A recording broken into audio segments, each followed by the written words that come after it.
Hello everyone, welcome to my YouTube channel. Class 9th chapter number first history आज हम लोग पढ़ने वाले हैं।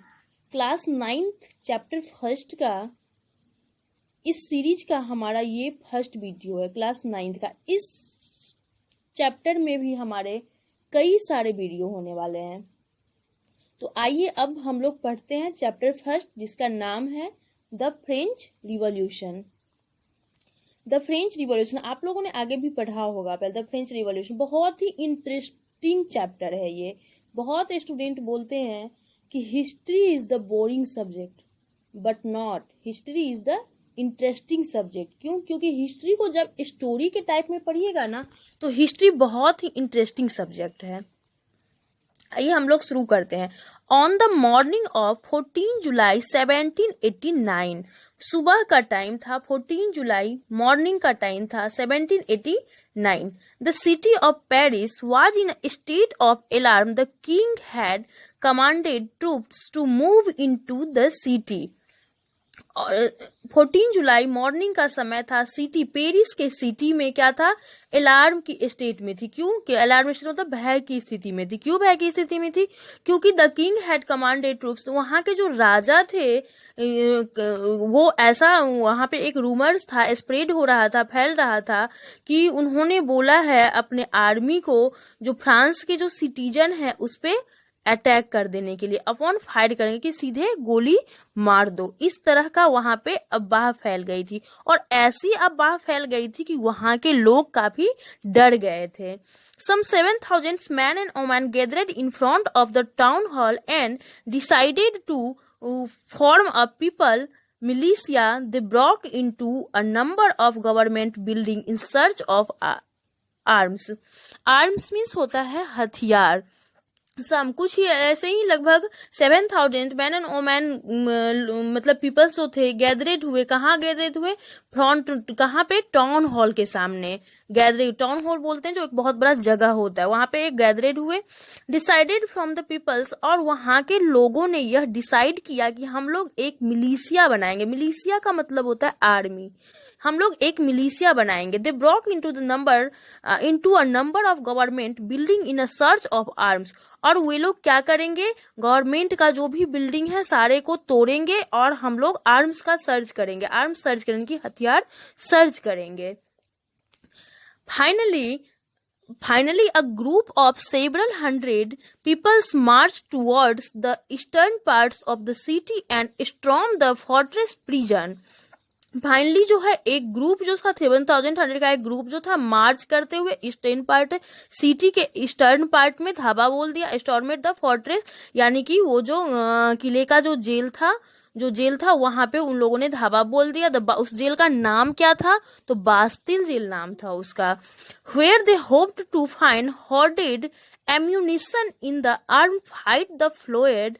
The commander of the Bastille was killed and the prisoner released.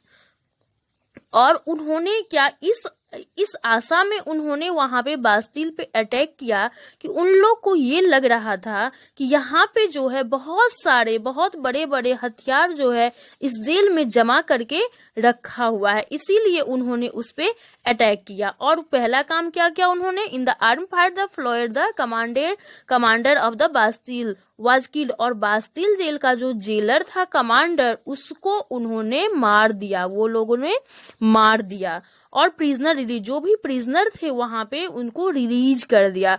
Only 7 prisoner थे, केवल 7 ही prisoner थे, लेकिन उन 7 को उन लोगों ने रिलीज कर दिया। At the Bastille was hated by all. और फिर भी वो लोग बास्तिल जेल से बहुत नफरत करते थे। क्यों? Because it stood for the despotic power of the king. वो इसलिए वो लोग बास्तिल जेल से नफरत करते थे क्योंकि वहां पे बिना अंकुश का शासन जो कहते हैं, जैसे बिना मतलब का कोई कुछ आप किए नहीं और आपको बिना मतलब का जेल में डाल दिए, तो ये चीज था वो बास्तिल जेल। इसीलिए वो लोग वहां उससे नफरत करते थे। राजा जो था किसी भी आदमी को वहां पे जो उनके खिलाफ बोला उसको क्या करते थे? बास्तिल जेल में डाल देते थे। तो इसीलिए वो लोग उनसे नफरत करते थे। The fortress was demolished and its stone Fragments were sold in the markets to all those who wished to keep a souvenir of its destruction. अब देखिए वो लोग क्या किए, फोर्ट्रेस को क्या किया, डिमोलाइज कर दिए, तोड़ दिए, और उसके बाद क्या किए, उसका जो दीवार का जो टुकड़ा था, स्टोन का जो टुकड़ा था, उसको क्या किया, मार्केट में बेच दिए, ताकि कुछ भी वहां का कोई यादगार चीज नहीं रहे। और उसको उन लोगों ने नष्ट, कुछ सारे जो यादगार चीज थे वहां पे फोर्ट्रेस का, बास्टिल जेल का, उसको उन लोगों ने नष्ट कर दिया पूरी तरीके से। अब देखिए आगे बढ़ते हैं। The day that followed saw more rioting both in Paris and the countryside. अब देखिए उस आगे आने वाले दिन में पेरिस में जो है काफी दंगे फैल गए थे, कंट्री साइड में जो है काफी दंगे फैल गए थे, ग्रामीण इलाके में। क्यों फैल गए थे? Most people are protesting against the high price of bread must later. बहुत पीपल जो थे क्या करते थे, हाई प्राइस में उन लोगों को ब्रेड मिलता था। तो अब आप लोग ही सोचिए, जो अमीर है, जो राजा है, वो तो उनको तो ब्रेड मिल जाएगी, और जो गरीब है उनको तो नहीं मिलेगी। तो इसलिए उस समय वहां पे काफी दंगे फैल गया था, दंगे फैले हुए थे ब्रेड के लिए, ब्रेड का जो प्राइस था इसके लिए। when historians look back upon this time, और उस टाइम जो है हिस्टोरियन इस घटना के बारे में एक दिखाया है, और उन्होंने मन में सोचा है, द से it is the beginning of the chain events that ultimately lead the execution of the king in France. और इस सीन में, इस क्रांति में लास्टली में क्या होता है, फ्रांस के जो राजा थे उन्हीं को मार दिया जाता है। The must people at the time did not anticipate this outcome। और इस सारे घटना के अंदर राजा को क्यों मार दिया जाता है, how and why did this happen, और ये कैसे हुआ, क्यों हुआ, ये चीज वो हिस्टोरियन जो है सोच रहे हैं। तो यानी कि ये जो मेरा इंट्रोडक्शन पेज था वो मेरा खत्म हो गया, और आगे के वीडियो में हम लोग डिस्कस करेंगे कि आखिर क्या ऐसी क्रांति हुई, क्या रिवॉल्यूशन हुआ जिसके अंदर राजा को ही मारा गया। ये आगे के वीडियो में हम लोग डिस्कस करेंगे। एक ये भी इम्पोर्टेंस बात है, कभी कभी क्वेश्चन में आता है definition, what is revolution, revolution क्या है।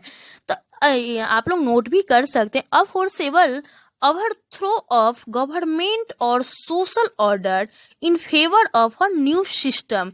यानी कि कोई भी गवर्नमेंट का जो ऐसा रूल होता है, जो ऐसा सिस्टम होता है जो हम लोग को नहीं पसंद होता है, और उस लॉ को हम लोग तोड़ते हैं और कोई न्यू सिस्टम लाने की कोशिश करते हैं, तो रिवॉल्यूशन होता है।